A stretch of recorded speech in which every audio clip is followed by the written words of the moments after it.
আসসালামু আলাইকুম। আশা করি সবাই ভালো আছো। আজকের ক্লাসে আমরা দেখব শেপের ব্যবহার।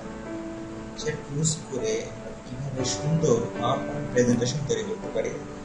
প্রথমে আমরা আজকের প্রজেক্ট দেখে নেব, তারপর আমরা সেই অনুযায়ী পুরো কাজটা স্টেপ বাই স্টেপ আমরা শেষ করব।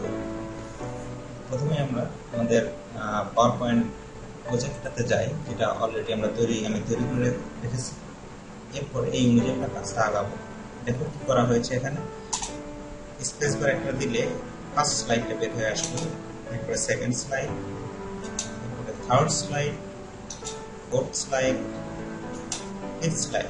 প্রত্যেকটা স্লাইডের উপরে একটা করে শেপ ইউজ করা হয়েছে এবং শেপের মধ্যে আমরা ইমেজ ইউজ করছি। ইমেজ ছাড়া আমরা টেক্সট ইউজ করতে পারি। এই সুন্দর প্রেজেন্টেশনটা আমরা কিভাবে ফার্স্ট টু লাস্ট তৈরি করবো সেই স্টেপ বাই স্টেপ আমি এখন দেখাবো। ফার্স্টে ব্ল্যাঙ্ক স্লাইড একটা নিয়েছি, এর উপরে আমরা শেপ নিব। আমরা আজকের কাজটা হলো শেপ নিয়ে কাজ করা। কিভাবে শেপ নিচ্ছি আমরা দেখো। শেপ আমরা কোথা থেকে নিব? ইনসার্ট থেকে এখানে তোমার শেপ আছে, দেখো এই যে শেপ দেখতে পাচ্ছ, এই যে এই অংশটুকু, এখান থেকে আমি শেপ নিয়ে নেব। একটা রেক্ট্যাঙ্গুলার শেপ নিয়ে আমি এই পর্যন্ত আমার এই শেপটাকে প্রথমে আমরা কি করব, শেপের আমরা কালার চেঞ্জ করতে পারি। শেপের কালার চেঞ্জ করতে হলে তোমাদের ডিজাইনে যাইতে হবে, ঠিক আছে? এখান থেকেও তোমরা করতে পারবা। এই যে এই অপশনগুলো তোমরা, এই যে দেখো এই অপশনগুলো দিয়েও তোমরা কালার চেঞ্জ করতে পারবা এখান থেকে। আবার এইখানে ফরম্যাট ব্যাকগ্রাউন্ড সলিড কালার দিতে চাইলে এখানে তোমার যেতে হবে সলিড কালার। আমরা যদি এখান থেকেও দিয়ে দেই তাও হবে। যে এখান থেকে আমি শেপ কালারটা চেঞ্জ করে নিচ্ছি, একটা নিলাম, আমাদের ইচ্ছা মতো একটা শেপ কালার নিয়ে নিলাম। এরপরে যেটা করতে হবে, আউটলাইন থাকা যাবে না। আউটলাইন থাকলে সেটা ভেসে উঠবে। যখন তুমি প্রেজেন্টেশন আকারে অ্যানিমেশন দিয়ে যখন প্রেজেন্টেশন করবা ফুল স্ক্রিনে, তখন এই চারপাশ দিয়ে একটা বর্ডার আসবে। তো বর্ডারটা আমরা চাচ্ছি না যে বর্ডারটা আসুক। নো আউটলাইন হবে। আরেকটা শেপ ইনসার্ট থেকে সেম শেপ থেকে আমরা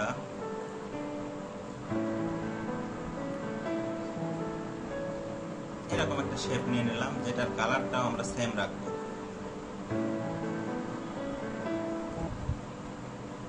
এরপর এটাকে রোটেট করে, আচ্ছা রোটেট করব কিভাবে দেখো।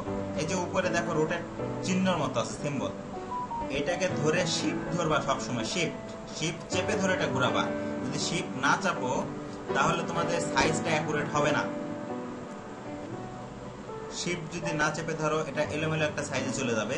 শিফট চাপলে একটা নির্দিষ্ট ফরম্যাটে নির্দিষ্ট সাইজে সে বড় ছোট হবে, ছোট বড় হবে, ঠিক আছে?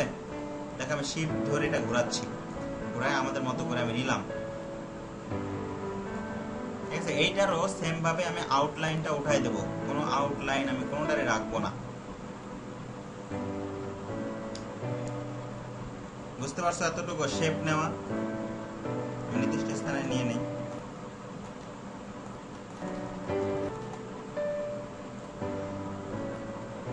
দেখো শেপ নিয়ে নিলাম। এরপর আমি কি করব, এই দুইটা শেপ নিছি আমরা, কিন্তু একটা না, দুইটা শেপকে আমরা গ্রুপ করে নেব যাতে কাজটা একই সাথে করে। এখন তো সে আলাদা এবং সে আলাদা, দুইটা শেপ আলাদা আলাদা অবস্থায় আছে। তার মানে কাজ করতে হলে দুইটাতে আলাদা আলাদা ভাবে কাজ করতে হবে। আমি চাচ্ছি যে আমি দুইটাতে একসাথে কাজ করব। সেক্ষেত্রে আমার এই দুইটাকে গ্রুপ করে নিতে হবে। গ্রুপ করতে হলে শিফট চেপে ধরে এটাকে সিলেক্ট করে নিতে হবে। একটার সাথে আরেকটা সিলেক্ট করতে হইলে শিফট চেপে ধরে পরেরটাতে ক্লিক করতে হবে। এরপরে গ্রুপ করব কন্ট্রোল জি। এরকম ভাবে আমি বেশ কয়েকটা সেম ভাবে বেশ কয়েকটা নিয়ে নেব। এখন যেহেতু গ্রুপ করছি, এরপরে এটা কপি করব কিভাবে। কপি করার সিস্টেম হলো কন্ট্রোল চেপে ধরে এটাকে কি করবা, একটু লেফট ড্র্যাগ, কন্ট্রোল চেপে ধরে লেফট ড্র্যাগ। এই দেখো আরেকটা হয়ে গেছে। এটা যদি আমি কালার দিই এখন, তাহলে বুঝতে পারবো যে আরেকটা হয়েছে কিনা।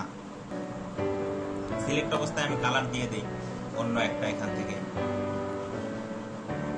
ধর এটা দিয়ে দিলাম। দেখো হয়েছে কিনা দুইটা।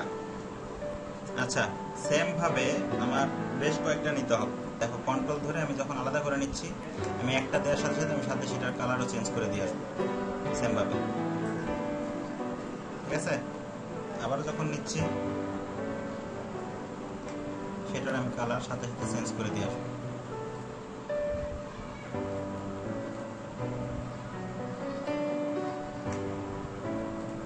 এরপর আমি পুরাটা সিলেক্ট করব, কন্ট্রোল এ দিয়ে পুরাটা সিলেক্ট করে নিয়ে আমি এদিকে একটু সরাই নিচ্ছি। ঠিক আছে, আমার কাজের সুবিধার ক্ষেত্রে কন্ট্রোল এ দিয়ে আমি পুরাটা সিলেক্ট করতে পারবো সব সময়। এখন দেখো আমি প্রত্যেকটার উপরে কিছু লিখবো বা কোনো কিছু অ্যাড করব। এরপরে যেটা করবা সেটা হচ্ছে এর উপর আমি ইমেজ নিব।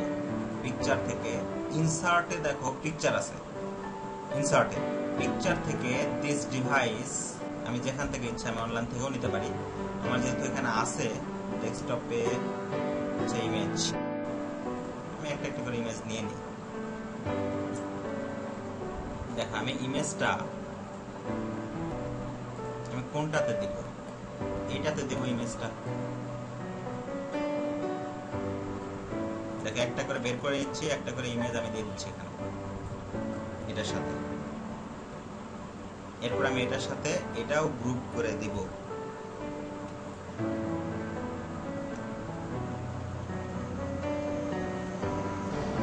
এরপরে সেম ভাবে পরেরটাতেও আমি একটা ইমেজ দিয়ে দেব এটাতে। ইনসার্ট থেকে পিকচার, দিস ডিভাইস, নেক্সট, এটা দেব এখানে। ছোট করে নেই।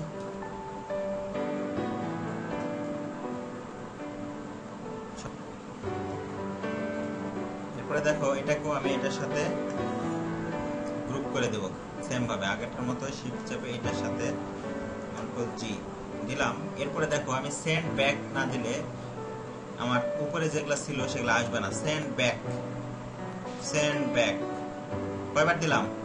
একবার দিলাম। আমাকে আরো একবার দিতে হবে কারণ এটা দ্বিতীয় শেপ আসছে। আমি যখন তৃতীয় শেপে যাব আমাদের কয়বার সেন্ড ব্যাক অপশন দিতে হবে? 3 বার দিতে হবে। চতুর্থ শেপে গেলে 4 বার।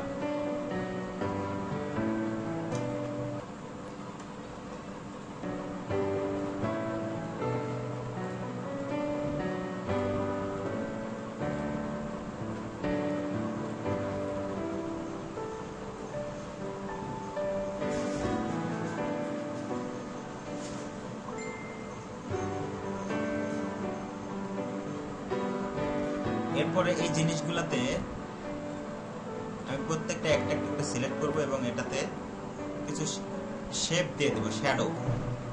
আমরা শ্যাডো কিভাবে দেই, দেখতে সুন্দর লাগে শ্যাডো দিলে, ঠিক না? দেখো পিকচার, ফরম্যাট ইফেক্ট থেকে পিকচার বর্ডার, এরপরে শ্যাডো, শ্যাডো থেকে আমি একটা নিয়ে নিলাম, যে কোনো একটা নিয়ে নিলাম। প্রত্যেকটাতে সেম ভাবে আমি শ্যাডো দিয়ে দিচ্ছি। পিকচার ইফেক্ট থেকে, শ্যাডো থেকে সেম ভাবে।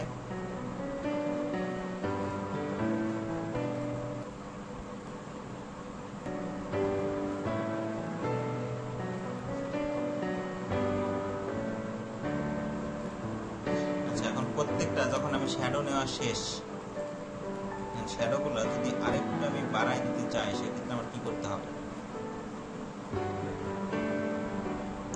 ফরম্যাট থেকে তোমার যেতে হবে, এই যে দেখো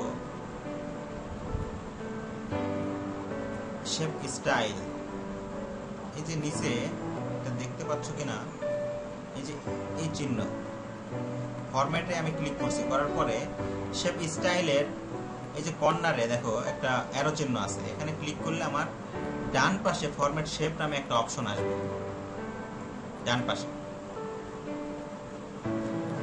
ঠিক আছে, এরপর এখান থেকে আমি যেটা সিলেক্ট করছি সেটাকে আমি কিছু ডিজাইন করে নেব এখান থেকে। কিভাবে? দেখো এখান থেকে শ্যাডো শেপ অপশন, আমি মাঝখানেটাতে ক্লিক করলাম, এরপরে শ্যাডো অপশনটা পেয়ে গেছি।